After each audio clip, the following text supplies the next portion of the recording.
Vamos a escuchar a Carlos Tortosa. Carlos Tortosa es conocido, amigo, es director de grandes cuentas de ESET en España. 25 años de experiencia en el ámbito comercial. Desde 2013 formó parte del equipo humano de Ontinent.com, es decir, es una empresa que está en Ontenier. Representante oficial de ESET en España. Ha sido durante 4 años miembro de la Junta Directiva de Aslan, que no le habías comentado en el currículum, pero creo que es interesante comunicarlo. Y según dice su cuenta de LinkedIn, es aprendizaje constante, ayudando a cualquier organización a mejorar la protección de su principal activo, que es la información. Para ello vas a contar con 15 minutos y creo que nos va a contar un poco las bondades del ESET Security Report. Vale, muchas gracias. Gracias. ¿Se me oye? Sí, ¿no? Bueno, buenos días. Primero que nada, suelo comenzar estas intervenciones dependiendo de la hora y como vamos con retraso, dándoos una buena noticia es que nos vamos después del café, ¿vale? Habitualmente no utilizo nunca el periodo o el tiempo que nos dan para hacer una presentación. Suelo hablar bastante acelerado. Si algo no lo entendéis, luego lo hablamos. No creo que sea cuestión de pararme ahora, porque así el café no se enfría, ¿vale? Y como bien comentaba Manolo, pues bueno, vengo de otro sector, llevo 10 años ya con esto. Yo los primeros días, los primeros meses decía que la gente hablaba raro, porque yo no entendía nada de tecnología. De ahí lo del aprendizaje continuo. Oye, tengo una presentación confeccionada con mucha información que generamos desde ESET, luego os lo enseñaré, pero me sirve sobre todo para ese aprendizaje. Es muy fácil, relativamente fácil, ponerse a vender prácticamente cualquier cosa, que es mi trabajo al final, pero es bastante más complicado entender realmente qué es lo que necesita el cliente o qué es lo que realmente le puedes vender que le pueda servir. El título, ese Security Report, tiene que ver con que voy a utilizar mucha información y luego os diré cuál es la fuente de los diferentes análisis e investigaciones que realizamos desde ESET a nivel global. Primero que nada, ¿qué hago yo aquí? Pues, bueno, ¿qué pinto yo aquí? Es muy sencillo. Os explicaré quién es ESET España, como bien decía Manolo, que somos de Ontinyent, qué es una amenaza. Eso la mayor parte de vosotros debéis de conocerlo, que es una amenaza avanzada cuando ya entramos con ciertas características o ciertas investigaciones, como os comentaba, que hemos hecho. Y la última diapositiva siempre intentamos que sea qué medidas adoptar, cómo podemos mejorar, qué es lo que podemos aplicar que todavía no estamos aplicando, etcétera, etcétera. Intentamos ser desde ESET siempre muy didácticos en ese sentido. Por lo tanto, como os decía, cualquier cosa que podáis necesitar después que tenga que ver con investigaciones, que tenga que ver con herramientas, etcétera, etcétera, estamos encantados de explicaroslas. Y ahí sí que ya entramos en un ámbito que no tiene que ver estrictamente con el comercial. El fabricante tiene una alta política de responsabilidad social. En estos momentos está, en 2024 va a comenzar a construir en lo que era un antiguo hospital en la ciudad de Bratislava, que es su sede principal, va a comenzar a construir lo que será el centro tecnológico, el centro de investigación más grande de Europa. ¿Vale? No tiene que ver únicamente con negocios, tiene que ver sobre todo con lo que tiene que ver con responsabilidad social, con colaboraciones, por ejemplo, que hacemos con diferentes fuerzas de seguridad del Estado, no únicamente en España, sino alrededor del mundo. Bien, ESET es el fabricante número 1 a nivel europeo de ciberseguridad, de capital privado en este caso, y está evidentemente implantado en lo que sería todo el mundo. Como podéis ver, la sede principal está en Bratislava, pero también tenemos diferentes sedes en Singapur, Buenos Aires y San Diego. En todas estas sedes tenemos un laboratorio que analiza malware, lo que nos permite tener 24 horas al día, con el cambio horario, funcionando uno de estos laboratorios. Eso nos da muchísima agilidad. Cuando detectamos una amenaza que ha surgido en la otra parte del mundo, nos podemos trabajar en cómo solucionar esa amenaza que va a afectar a nuestros clientes y cuando nosotros, como yo digo, levantamos la persiana en España a las 8 o las 9 de la mañana, esa amenaza normalmente o habitualmente ya está solucionada. Y ese de España, ese de España actualmente somos ya 75 profesionales, tenemos 30 años de experiencia, hemos trabajado con los fabricantes y ahora somos la marca o el distribuidor exclusivo para España y estamos en Ontinyent. De ahí que podáis ver lo que es el Popular, lo que son nuestras fiestas moros y cristianos, para todos aquellos que no nos conozcan. Es simplemente una diapositiva para que sepáis de dónde venimos. Algo importante, la coca de fila. Pero bueno, eso si queréis la receta os la doy luego. Bien, ¿qué es una amenaza? Evidentemente una amenaza es algo que nos va a afectar. Habitualmente es algo que nos afecta económicamente. Las amenazas pueden ser externas o pueden ser internas. Nos damos cuenta muchas veces de que las amenazas internas incluso nos pueden costar más dinero que las externas.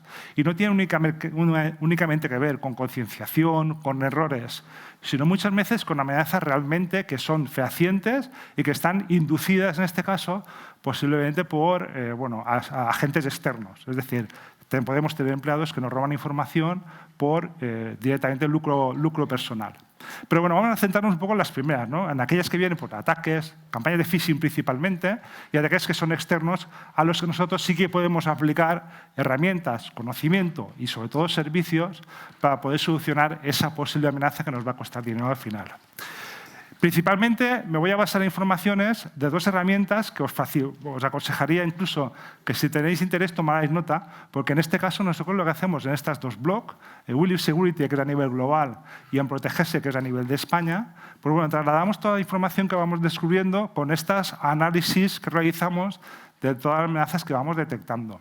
Estas pueden servir sobre todo para aquel que tenga interés en tener un poco más de información, un poco más de conocimiento de aquello que pues, normalmente aparece en medios de comunicación, como lo que ha ocurrido en el Hospital Clínic, etcétera, etcétera, donde nosotros intentamos analizar estas vulnerabilidades y estas amenazas detectadas para después poder encontrar una solución.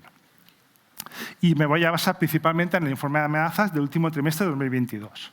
Con este informe de amenazas hemos detectado diferentes cosas. Primero que nada, evidentemente, que se ha automatizado un poco todos estos procesos de intentar, sobre todo, robar información para monetizarla de manera clara y evidente. De ahí también la última palabra, ransomware as a service. Es decir, estamos encontrándonos con ya ahora empresas donde tú puedes en la dark web, poder localizar estas herramientas, adquirirlas y después a partir de ahí monetizar tu adquisición. Luego veréis también un ejemplo. Se incrementa la velocidad, se amplía muchísimo la superficie de ataque. Es evidente desde que comenzamos con el tema del teletrabajo, cada vez es más amplio la parte de exposición que tiene cualquier organización para que el atacante nos pueda llegar a robar la información y, como os decía antes, monetizarla. Bien, este es una de las slides de los informes. Como veis, a partir de lo que sería un ataque de phishing, aparecen diferentes herramientas, diferentes detecciones que hemos localizado, en las que se ve cómo se va incrementando, por ejemplo, lo que sería el phishing en la primera parte, que es un agente troyano, en un 26,1%. Todo este informe, como os decía, está bastante más amplio en cualquiera de los blogs que os comentaba. Y dos ejemplos principales. Uno, el agent Tesla, en la última diapositiva, en la diapositiva posterior, veréis cuál es el porcentaje de detección que se ha localizado en España, que como veis se comienza vendiéndose como un software legítimo y después acaba convirtiéndose en una herramienta de robo de información con un coste muy bajo. Es lo que os decía, estamos convirtiendo al final la ciberdelincuencia en un negocio que desgraciadamente, cualquiera de nosotros nos podía meter en ese negocio, ¿vale? Al final nos convertimos en delincuentes, no tienen otra vuelta de hoja. Y este es el Phonebook, que es algo similar. Tiene un espacio, una duración de vida similar, este es del 2016, el anterior del 2013, y como veis también, la adquisición de esta herramienta es relativamente barata. Esta diapositiva lo veis colocados, en el tercer puesto aparece el agent Tesla y en el quinto aparece el Phonebook Trojan. En esta diapositiva queremos poner claro que existen diferentes periodos en los que se amplía muchísimo el ataque, sobre todo a administraciones públicas principalmente y también a otro tipo de entidades privadas, ¿vale? Es decir, se lanzan ataques de manera masiva y en ciertos periodos del año estos ataques se van incrementando, como veis, pues, por ejemplo, en el mes de junio aproximadamente, en el mes de noviembre y demás. Robo de credenciales es algo evidente, consiguen robarnos las credenciales de acceso por medio de cualquiera de estas herramientas, bien sea por medio de un navegador de Internet, por medio del cliente de correo, cualquier herramienta o software que nosotros utilizamos, en la que nosotros nos identificamos como usuario, al final es una herramienta que puede utilizar cualquiera de los delincuentes para podernos robarnos y después conseguir información y al final monetizarla, como os decía. La propagación por mail es algo bastante evidente también, si no conseguimos cortarla a tiempo. Y después, estos sí que son ataques algo más sencillos a los que, bueno, aquí sí que hay que aplicar una gran parte o importantísima parte que es de concienciación y educación.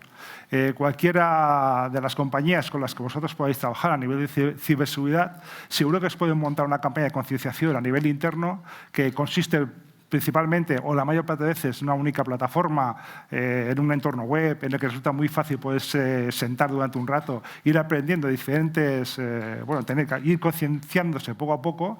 En otras, como podemos hacer, por ejemplo, nosotros, podemos hacer incluso concienciación o campañas de concienciación personalizadas y, en este caso, también presenciales. Bueno, este es un ejemplo claro de lo que sería un documento que no es legítimo por diferentes cuestiones.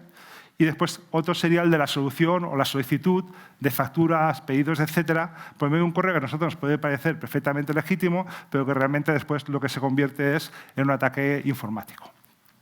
El beneficio económico, lo vengo diciendo prácticamente desde la primera diapositiva, el robo de credenciales se monetiza, el acceso a la tarjeta de crédito se monetiza, y aunque esto parezca un poco más un ataque que nos puede afectar en el día a día a nivel doméstico, realmente también después nos puede repercutir cuando nos están robando información en lo que sería dentro de la propia empresa.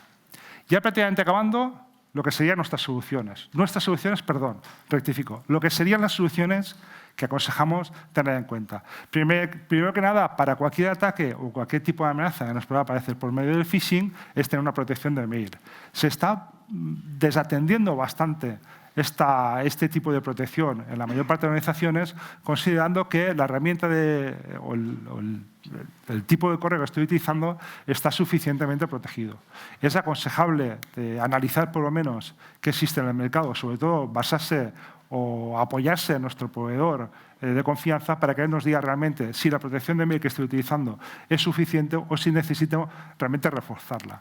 Un ejemplo muy claro de refuerzo en lo que sería una protección de mail, por ejemplo, sería el uso de la sandbox, que todos los fabricantes más o menos disponemos de ella. Es decir, tenemos capacidad de poder analizar los archivos que nos llegan por medio de correo electrónico, determinar si es una amenaza o no y a partir de ahí realizar o facilitar que el archivo se propague dentro de la empresa o que este archivo se elimine o quede en cuarentena durante un tiempo hasta que pueda ser desinfectado. Y a partir de ahí, cualquier solución es válida. Es decir, desde la segmentación de redes, sistema de detección y respuesta, el EDR, que entiendo que la mayor parte de vosotros conocéis, si no después lo podemos explicar de manera, como os decía, poco a popoco. En la gestión de contraseña, copia de seguridad, es importantísimo tener una copia de seguridad que sea accesible, rápida, para poder recuperarse ante un incidente de seguridad, un doble factor de autenticación, un multifactor de autenticación, etcétera, etcétera. Es decir, lo que consideramos que tenemos que tener en cuenta para evitar este robo de información o muchas veces el pago de un rescate por medio de un ataque de ransomware es que hay herramientas suficientes para podernos proteger, que nunca estaremos protegidos al 100%, y eso lo puedo asegurar yo, seguro que no vamos a estar nunca protegidos al 100%. Tenemos constancia de clientes con nuestra solución que no ha estado suficientemente bien, dijéramos, implantada y ha sufrido ataques, y os podría decir incluso nombres si fuera necesario, pero entendemos que lo importante es basarnos siempre en el apoyo profesional que nos facilita nuestro proveedor, que tiene que ser siempre de confianza. Es decir, tenemos que ir a parar a empresas, y de ahí un poco el ejemplo que os decía yo, que nosotros venimos de tener empresas, si es posible, que sean locales, como algunas de las que tenemos hoy aquí, por ejemplo, y a partir de ahí generar esa confianza proveedor-cliente para que nos dé cierta tranquilidad de que realmente lo que estamos utilizando es lo mejor que hay en el mercado. ¿Vale? Y con esto acabo. Muchísimas gracias.